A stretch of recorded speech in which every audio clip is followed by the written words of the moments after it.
This episode is brought to you by Thor's Ice Cream, the best ice cream menu in Billingham.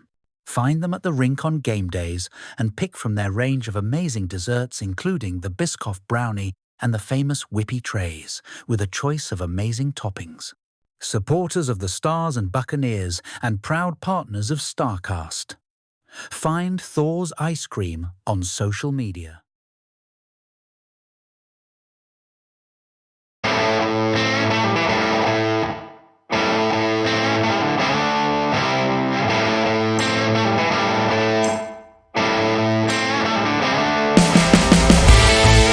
This is Starcast, the official podcast of the Billingham Stars.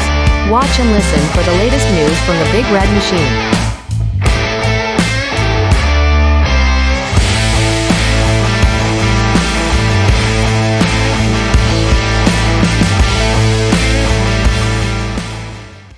Hello again, welcome to the latest edition of your Billingham Stars podcast. This is Starcast for the 3rd of March. It's March already, last month of the regular season.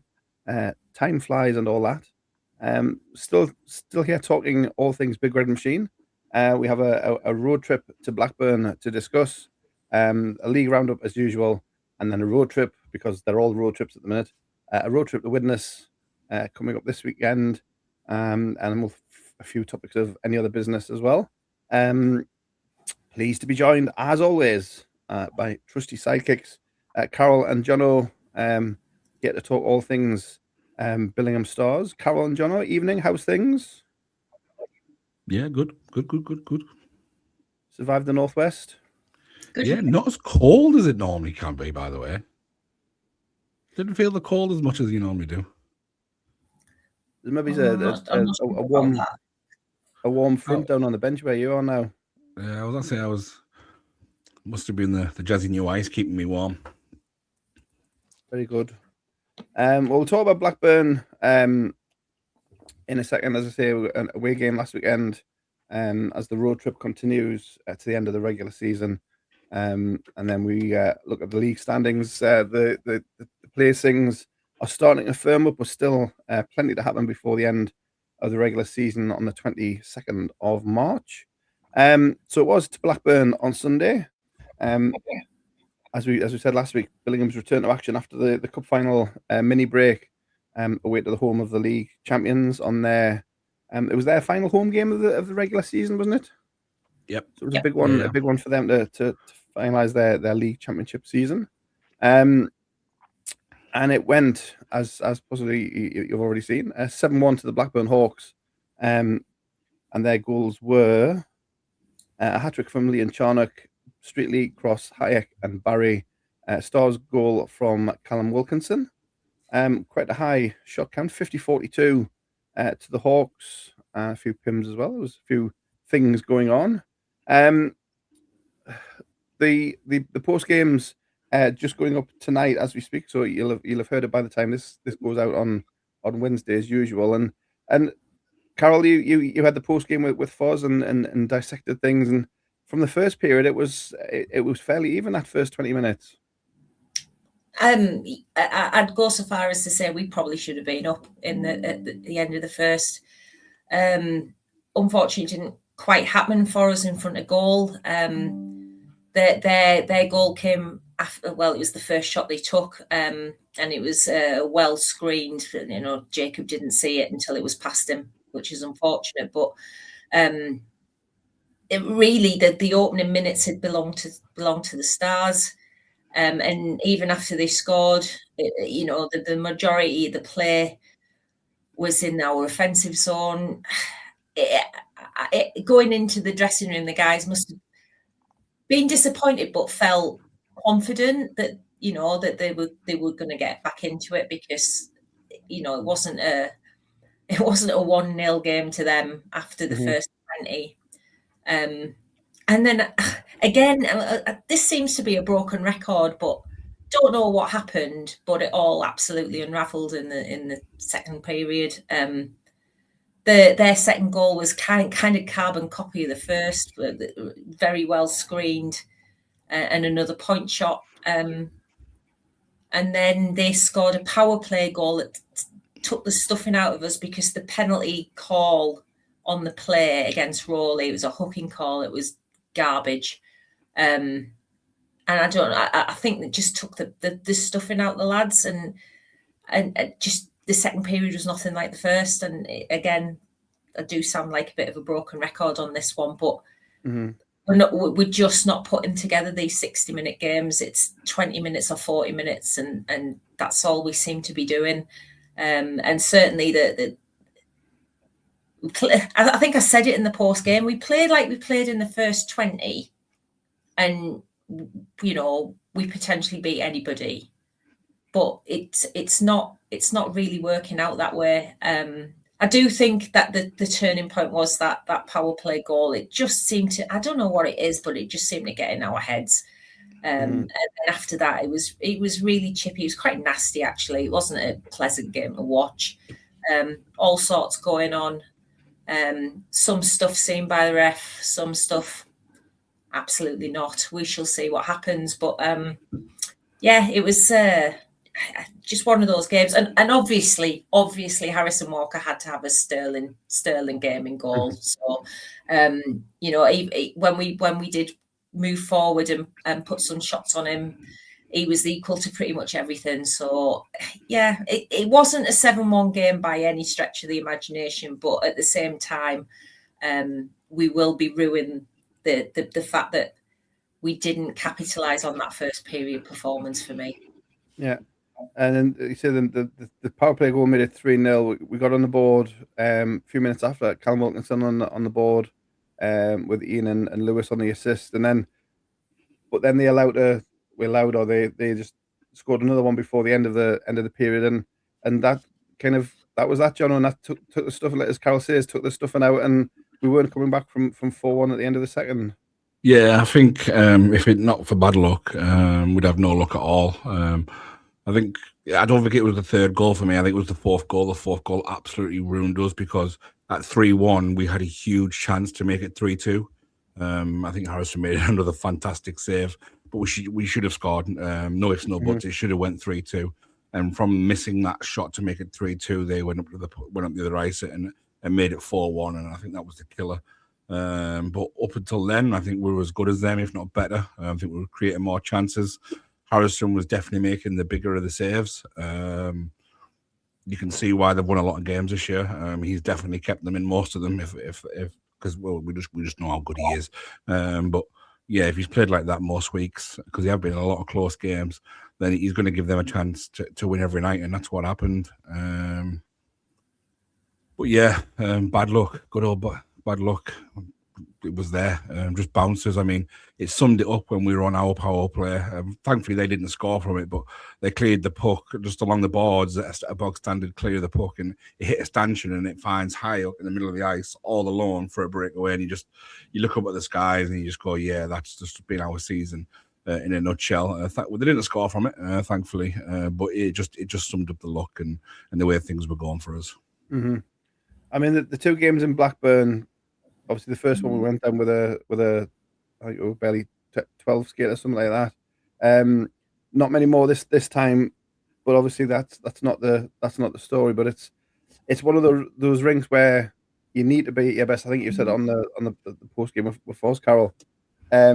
If you're not 100% and ready to go, the rink, the atmosphere, the team, the Hawks, it'll do for you down there. Not the atmosphere this time. It was akin to being in a library, which is a bit weird given that they've won the league. It was flat as a fart. Sorry. It was. I was expecting an absolute party atmosphere there. Given it was the last home game as well, I was expecting so much more. Mm-hmm. Yeah, don't know what it was, but the atmosphere just wasn't there for me. Although cheers that they actually let us sit where we normally sit. Which was a pleasant surprise. No, you can't go to Blackburn short bench. And granted, they were short benched as well, but we had a couple of very, very late withdrawals and having to rejig lines and we were changing things mid-game to try and change things given the amount of bodies we had. It's just one of those places you can't go when you're not really at all guns blazing. So yeah, I don't know what it was, but the whole thing just lacked oomph. And the only oomph came from, like say, the less savoury incidents on the ice, and that's not really what you want. So yeah, it was a bit of a strange game for me, but certainly not a 7-1. We do need to take some positives from this, and the positives for me was that first period performance was absolutely spot on, except the fact that we went in behind. We shouldn't have done. And we never let our heads drop. Specifically, we did look at points as though, like Jono said, if we didn't have bad luck, we'd have no luck at all. And I think some of the body language kind of said that in certain points of the game, but we still didn't give it up. And we're possibly guilty of not making Harrison work hard enough. But Harrison, at the end of the day, has won that game for them comfortably. And how he didn't get man of the match, and that was a bit weird. In terms of positives, Carol mentioned again with Foz after the game. Great to have Joe Walls back. Obviously came back possibly earlier than he was going to, because he knew we were short.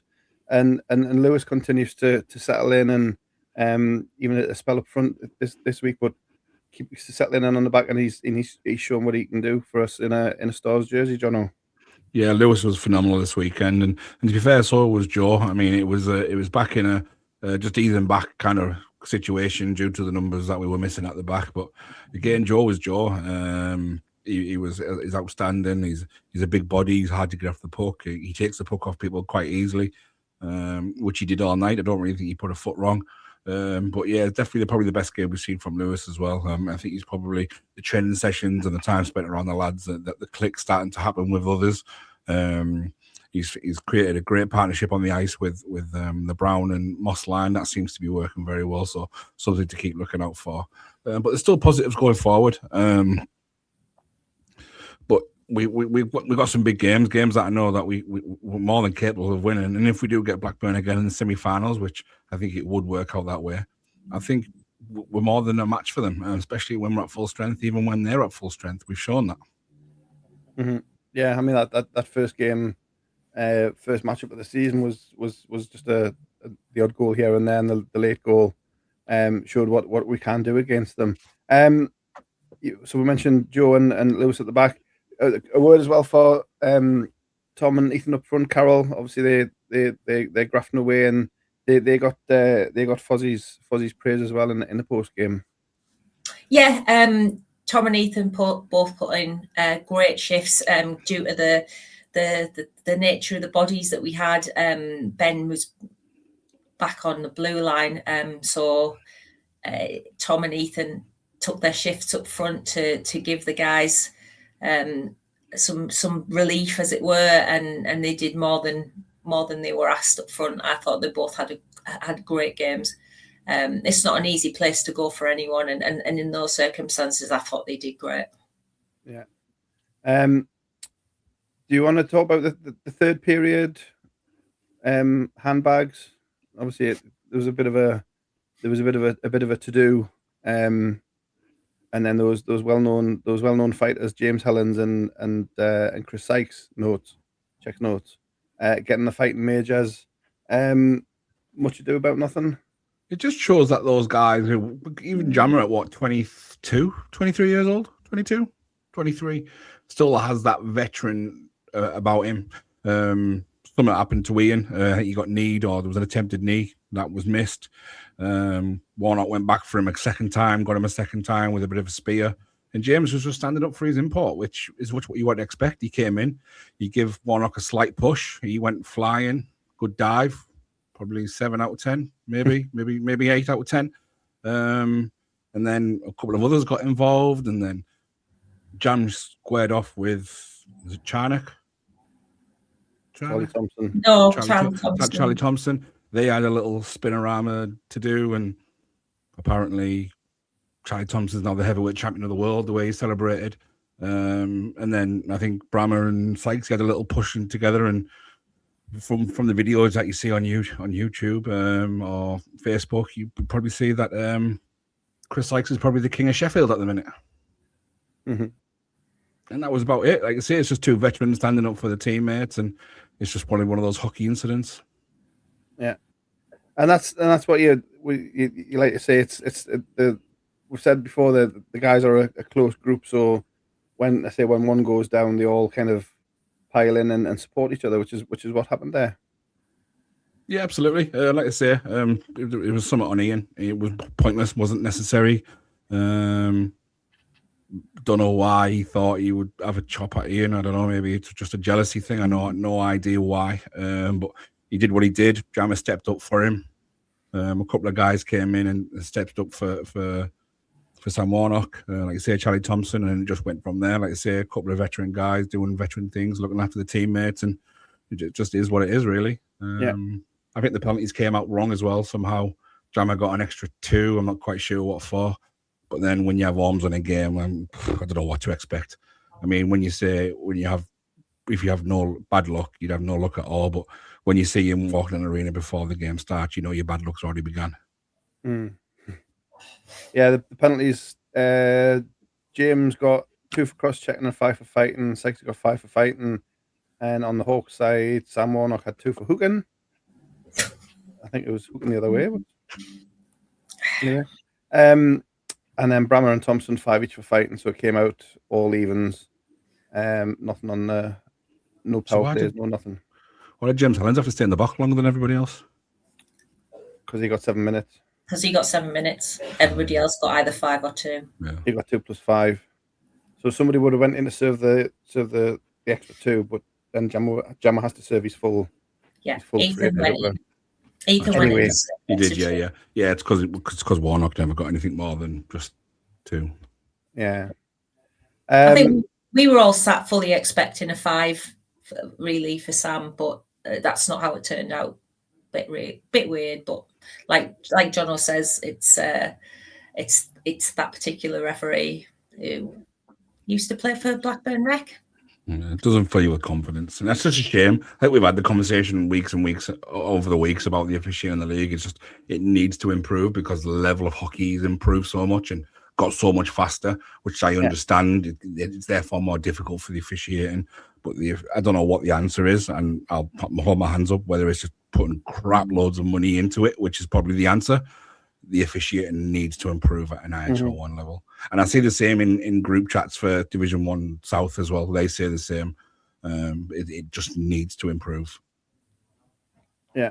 I mean, I think we said we are saying officials in our level who shouldn't be doing Division 1 hockey, but it's the numbers of officials dictate who's available. So until we can improve the quantity and the quality, then we are where we are, unfortunately.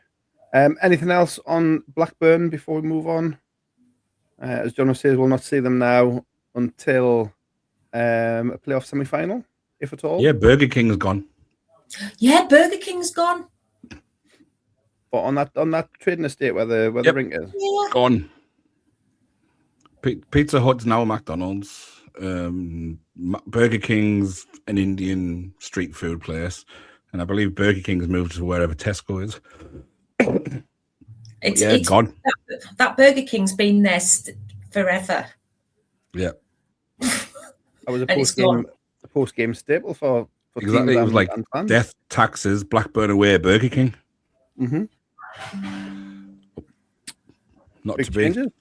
The world's changing, John. What can we say? Absolutely. Indian street food in Blackburn. That's a bit avant-garde, isn't it? I hope it's open during a game day when we're there next. Yeah. Inquiries can be had. That would be lovely. So Hawks take the honours 7-1. Billingham's only game of the weekend. Well, I'll look around the rest of the North 1 for what is week 26 of the regular season. The last day of February, the first day of March, the year is just flying away. So Saturday, Nottingham Lions 2, Deeside Dragons 5. Witkowski with 2 because that's just what he does. Kennedy, Edwards, James, Kidd and Birchnell for Nottingham. This one on Saturday, Hull Jets 5, Blackburn Hawks 3.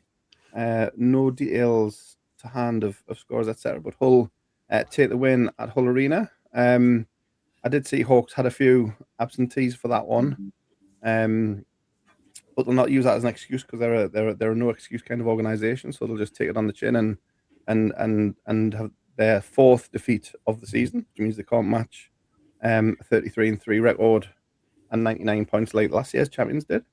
Leeds Knights. No more 99 points. No more 99 points.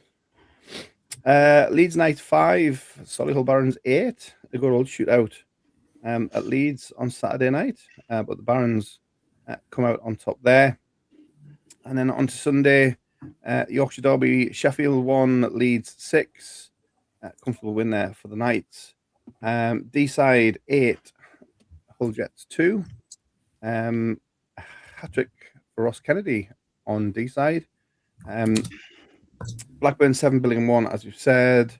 A bit of a barn burner at Telford. Telford 6, Widnes 5 after overtime. Telford were 5-0 up after the first period, and Widnes came back with 4 goals in the third. Before Vladimir Luka, I think it was in OT, give the extra point to Telford. But that's a bit of a one to watch. I'm scrolling down to find the full details of that one to see how the yeah. So it was 1-0, 2-0, 3-0, 4-5. So 5-0 after 13 minutes, and then Widnes scored after 22 minutes, and then they didn't score a second goal until 51 minutes, 52 minutes, 56 minutes, and the tying goal scored at 59-42, short-handed, with Luka on the bench. So that's a way to do it, isn't it? Mikey Gilbert 5-5, and then Luka 62-33 spoils the comeback party. But a great point for Widnes. So that's a bit of a barn burner. And then the other game, I've got to scroll all the way back to the top. Nottingham 4, Solihull 5, another overtime game. Barons dominated the game 62-30 in the shots, but just a 1-goal overtime win for them, and that was the late game on Sunday night. Anything pick your brains out of that, Carol? Oh, that Telford Widnes game, like, it just I mean, it's heartbreaking for Widnes, really, when you think about it. They battled so hard to get back, and from what looked like an absolutely impossible position, and those late goals, and they managed to get it to 5-all. Heartbreaking to lose it after that. But I guess if you're going to look at it from a positive point of view, they got a point they weren't expecting after 5-0. That's for sure. Well, yeah, that's the standout game for me. Hull beating Blackburn wasn't really expected. I believe Hull were very short benched as well. But I think you see what happens when Blackburn don't have Harrison in goal. The rest all kind of went to where I thought they would go. Leeds, I think, have blown it now for a playoff spot. They needed to beat Nottingham, and the previous week, and they didn't do it. So they needed to start picking up points elsewhere, and they needed that Solihull game, really. Beating Sheffield isn't going to be enough for them after last weekend. So I think they may have blown it, I'm afraid. But the rest kind of went as you would expect. Although you could argue Solihull v Nottingham, I kind of was expecting Solihull to be a little clearer of Nottingham than an overtime win only. So that was possibly closer than I expected, but everything else went to plan. Yeah, I mean, Solihull, Nottingham were ahead on that one, 3-1. Yeah. Halfway through, and then obviously Nottingham had to Solihull had to come back, and it was Phil Mulcahy with the OT winner. 62 shots, and it was Harvey Kembry, who's having a bit of a purple patch. To do math, 57 saves off 62 shots. keep Nottingham in it. But that Telford game, I must admit, I stopped following when it went 5-0 end of first. I just kind of done. Yeah. It wasn't until later on when I saw, I think I saw one of their goal reels, and it was like overtime. What? Anyway, Jono, anything for you? Yeah, no, that Telford game, I think someone told me and I called them a liar. I said, it's not. It's 5-0 Telford. Like, after 10 minutes, that game's like going to be about 15 by the time we look at it again. So, yeah, that game, it just shows. I mean, you can get yourself comfortable 5-0 up. You think the game's done. You try to play the third and fourth line a lot more, rest your big guys, and then all of a sudden you got yourself in a bit of a mess. You concede one, you concede two, and then momentum goes the other way. I don't think Widnes would be that too devastated. I think we've always credited them for being a hard-working team. So, like you said, even at 5-0 down, I'd have been confident of them not giving up. They'd have skated hard, and they got the rewards, and they got themselves a well-earned point, you could say, taking it to overtime. So, yeah, something for us to watch out, and I'm sure we'll talk about it in a minute as we head to our next away fixture. But yeah, that game just sprung a little surprise, I guess, when you saw it was 5-0 and how it finished. Yeah, I mean, you talk about the kind of supporting cast for Telford. Matthew Morris was ejected halfway through. He had a 2-minute interference and a game misconduct. So presumably, he said to the referee, "I disagree with your decision, Mr. Referee," and he said, "Okay, have an early shower." Words to that effect, I'm sure. So yeah, so they lost Matthew Morris. So maybe, like I say, they did. We take the foot off a bit, but yeah, full credit to Widnes. We'll talk about them in a second. Quickly through the league table, and we'll play our favourite game of if the playoffs started today, which they nearly do. It's getting close. So Blackburn, 34 games, 90 points, just 2 games left for them in their championship season. Dragons, 73 points from 32 games, and Telford on 65 from 30. Solihull 62 from 30. The Stars have 53 from 32. Hull Jets 46 from 31. Widnes 33 from 33. And Nottingham, the last playoff spot, 28 points from 33 games. Leeds Knights have 21 points. They do have 3 games in hand on Nottingham. But like you say, they don't play Nottingham anymore, and they are playing the top-end teams quite a lot over the last few weeks. So difficult to see them closing that gap. And then Scimitars at the bottom, 2 wins and 6 points. 76 goals scored, 226 goals conceded. Ouch.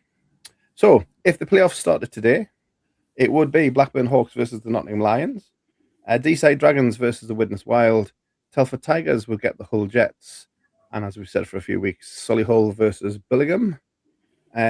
It's not quite 100% nailed on because the Solihull and Telford still have a few games left, and they're only 3 points adrift between them. So it's not quite nailed on, but it's kind of edging towards that way. Would you say, Carol?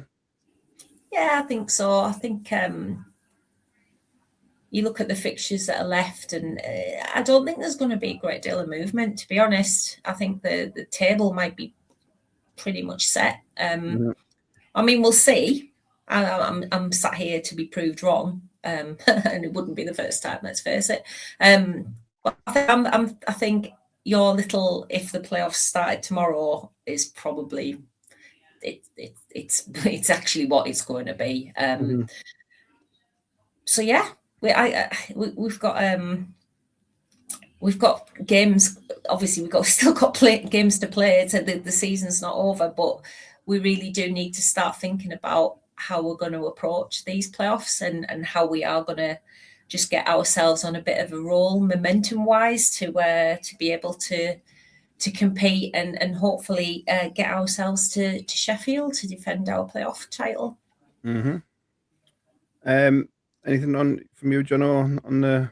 No, pretty much as you read it now is probably how it's going to be. I'd be quite shocked if Telford and Solihull swapped spaces, but you never know. I think both teams have got a couple of difficult games coming, but no, I think either way we're off to the Midlands, so it is what it is. Yeah, exactly. Well, another trip to the Chippy. You know, silver linings and all that. I missed the one in a fortnight. So you need one in the March to make up for it. Fixtures this weekend, before we talk about our game in particular, we have a Friday night game, Telford versus Leeds, 7:30 on Friday night. And your Saturday programme, Telford Solihull, Widnes Billingham, we'll talk about in a second, Leeds versus Hull, and then Sunday, Hull D-side, Nottingham Blackburn, and Solihull versus Leeds. Leeds got a busy weekend, 3-3, out and all that. Before we talk about Widnes, any of the fixtures, obviously we've just said Solihull, Telford, and then they play each other on Saturday at Telford, so we'll have a better idea after that. But anything else catching your eye? Both? No? Yes? No? Leeds having all those games. Big weekend for Leeds. I mean, they probably have to win all three, to be honest, to have the slightest chance. I think one loss, and then that's probably them done. So yeah, Leeds, good luck. Yeah, away Telford, away Solihull, home to Hull. You have to say is the best chance of points, but I mean, we've done it before. It is difficult to do, but we've done it, and it's doable. Didn't lose but one again of our that 3 weekend. was a cup final. They're not playing a cup final. One of ours, Didn't lose a single one of those games either. I don't want to think about it. That's almost ancient history, that, Jono, but never mind. So go look to the lights on the 3-on-3. We'll take a quick break and then we'll come back with a look ahead to Widnes on Saturday, and then any other business to round off tonight's edition of Starcast. I was completely went off on a tangent there. I was thinking of the Chippy and Solihull. We'll be back in a second. Do stay with us. We're talking about Widnes and any other business. Stay with us here on Starcast. This episode is brought to you by Thor's Ice Cream, the best ice cream menu in Billingham. Find them at the rink on game days and pick from their range of amazing desserts, including the Biscoff brownie and the famous whippy trays, with a choice of amazing toppings. Supporters of the Stars and Buccaneers and proud partners of Starcast. Find Thor's Ice Cream on social media.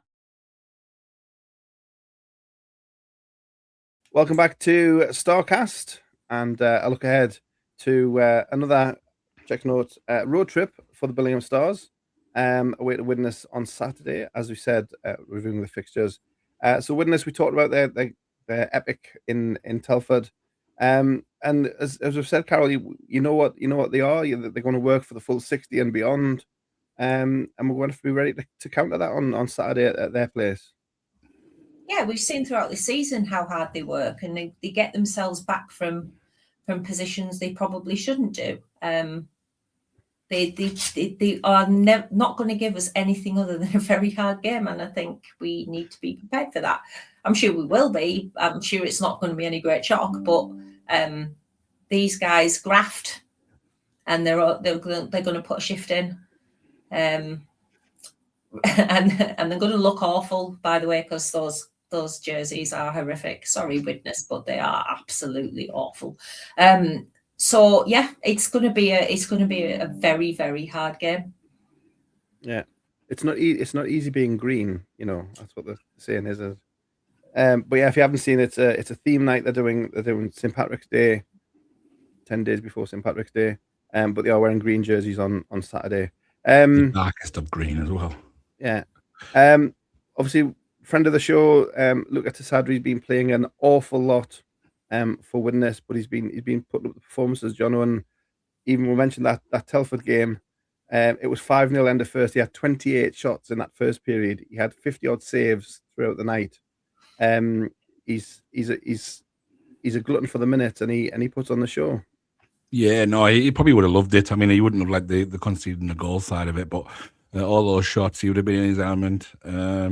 I think I've probably mentioned before. I mean, he probably should be sponsored by Durex. He has that much rubber up against him. It's absolutely mental how many shots he faces a week. I mean, there'll be a stat somewhere to how many it is and how much he averaged per game, because it's a hell of a lot. I mean, they probably let themselves lamp down at the Forum. I don't think they were anywhere near what they can be. The last time we played them, I think they let themselves down in a work rate, and it probably wasn't Luca's best game anyway. He always says he never plays great at the Forum. But no, he likes a lot of shots. He doesn't mind the amount of shots, so it doesn't matter how much we throw at him.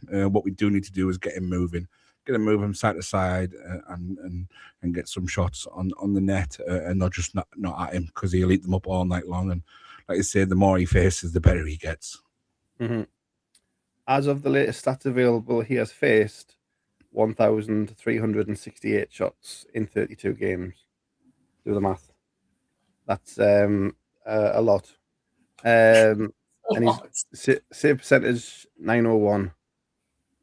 So for a sixth or seventh place team facing that much and still having a 90% plus, he shows what a goalie is. So yeah. Anybody else in the Widnes team? Carol, obviously they've got those. The Scottish forwards are still back. They're kind of producing. Mikey Gilbert, we mentioned him. He scored the late goal in Telford. Call it the kind of the Peter Pan of the Northwest. Mikey Gilbert never seems to get any older, and he's still there. Just kind of helping the guys coming through and that sort of thing. They are kind of a bigger than some of their parts kind of team. Would you say? Yeah. Obviously they do kind of spread the points between them, but I think you've got to look out for Flynn Massey for me. He's consistent and very, very dangerous. I think the captain, Andrew Hopkins, pops up with an awful lot of points as well. But by and large, they kind of spread it around at Widnes. That's why you can't really give up with them, because they're, they've got the potential to score points across their line. So Flynn Massey for me though is the standout, and if he's playing, I'll be keeping an eye on him.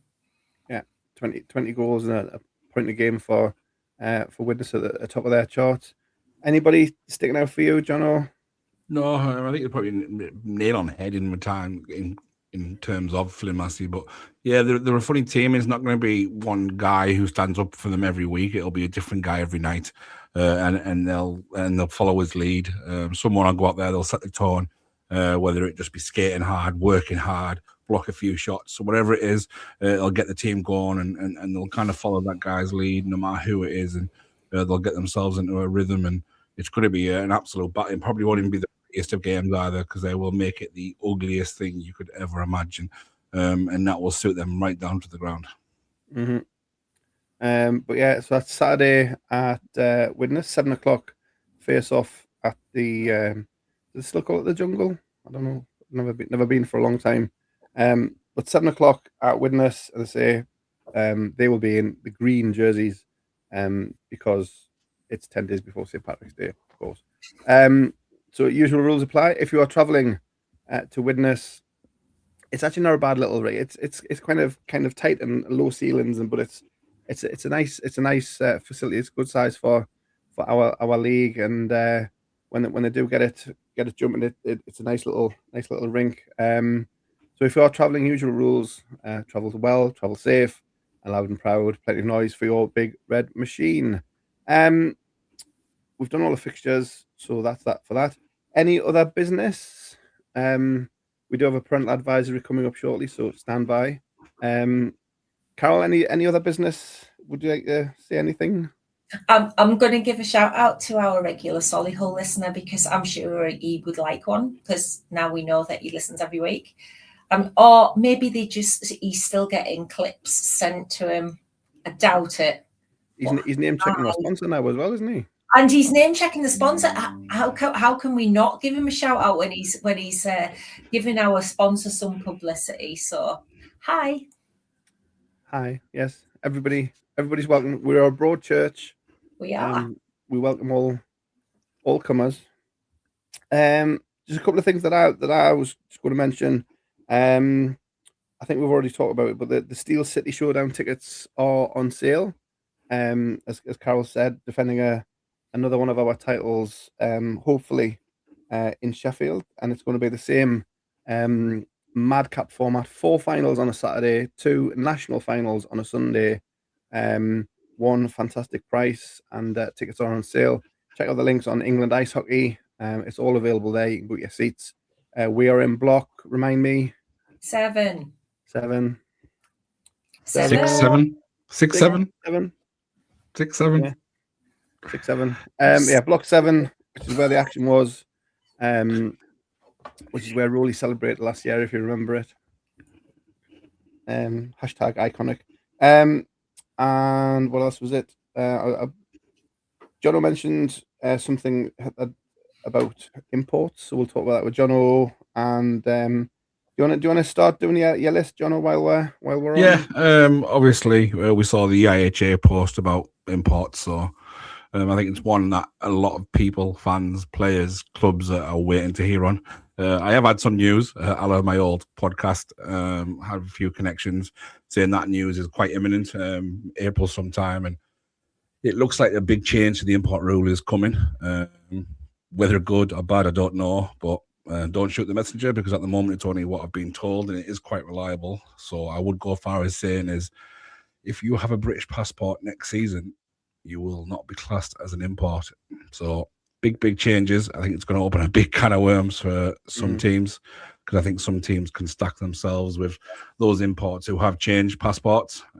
So who knows where it's going to take us? They might implement. You might have had to be here for 3 years or 5 years, but nothing's been said about that yet. I've asked a few more people, but they are being a bit hush.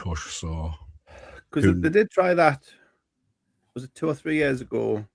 Because when Telford were in, Silverthorne was going to be British, and then he was un-British again because he's got a British passport, but now he's not British trained.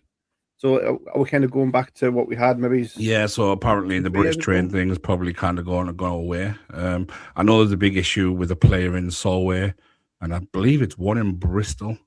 I believe the one in Bristol's allowed to play, but the one in Solway isn't. I can't really remember. I haven't really got into the nitty and gritty of it. Well, the one in Solway must be playing because they tweeted something about him scoring his first or second goal or something. So then the Leon Okwanko Prada or something like that. Yeah, that's the main one. So I think he's been reclassified at the moment, but they are changing the import rule allow him to play without him being reclassified. It's a bit of a big mess, to be honest. It's something that should have been looked at long before the season started.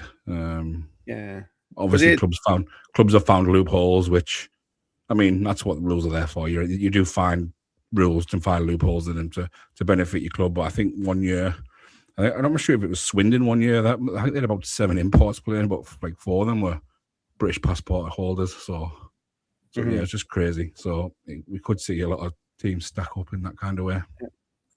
Congrats, Swindon, by the way, National Division League champions. Yes. First time Leeds haven't won it in what, 4 years? Steve Nell, who still has the strongest Sunderland accent, despite living in Swindon for like 100 years. Well done to Swindon and everybody down there. Aaron Nell, just makes me upset that Aaron Nell could have been like a Geordie or a Macam or Northeaster, and it all happened down in Swindon. But yeah, so Steve's done very well down there. Just a quick aside. The supporters club, the warm-up shirts are still. Yes, get your raffle tickets. They are flying out. So if you don't want to miss out, I believe it is 30 winners. So do have a go. There's going to be 30 shirts available. How we're going to do it is we're going to do a live, so we can see nothing's getting messed up. We will produce a winner. So if that's your number, say number 7, and Carol's won a jersey. Hey, lucky you, Carol. You've won a jersey. We'll then go to a randomizer, which will have all the players' jersey numbers in. We'll then draw that to which jersey you get. You don't get to pick. The randomizer will pick that jersey for you. So all 30 jerseys will be taken up. So get your tickets quick while you still can. And as we mentioned, it's now March, so it's Player of the Month time. Yep, that vote went out. Kay sent the email out yesterday. I've got my vote in. Unfortunately, it's going to be some weeks before we can actually present it. Might even be double bubble come the time we come presenting it. We have a playoff game, so we can do Marches then.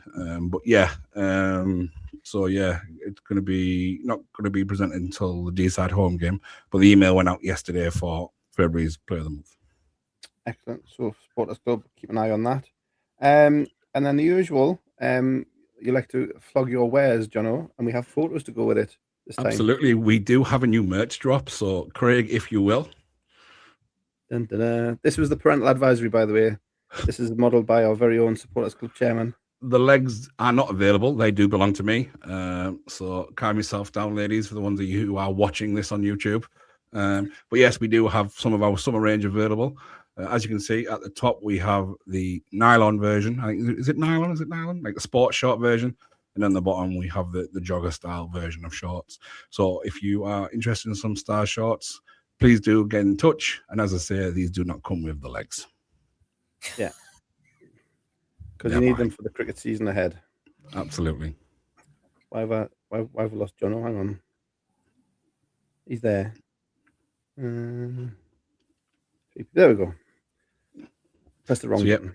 Brand new merch available as of right now. And I still believe there might be something else to come before the end of the season. So, yeah, all of our normal stuff. If there's even other bits that you want, the sockies, get your orders in for those. Obviously, big shout out to Peter Crosscheck, doing wonderful things, helping us out loads, dropping things at the last minute for us to help us get stuff started. So big thank you to Peter Crosscheck.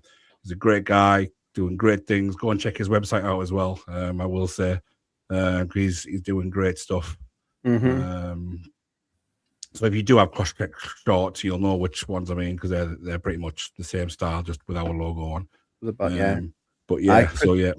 Pete was at Nottingham on Saturday. There's a Health for Heroes charity game as part of the All Stars that I'm involved with, and he turned up there with his little stall and try and sell a bit of merch to raise some money for Health for Heroes as well. So yeah, one of the good ones is Pete and everyone at Crosscheck. So yeah, huge shout out to them.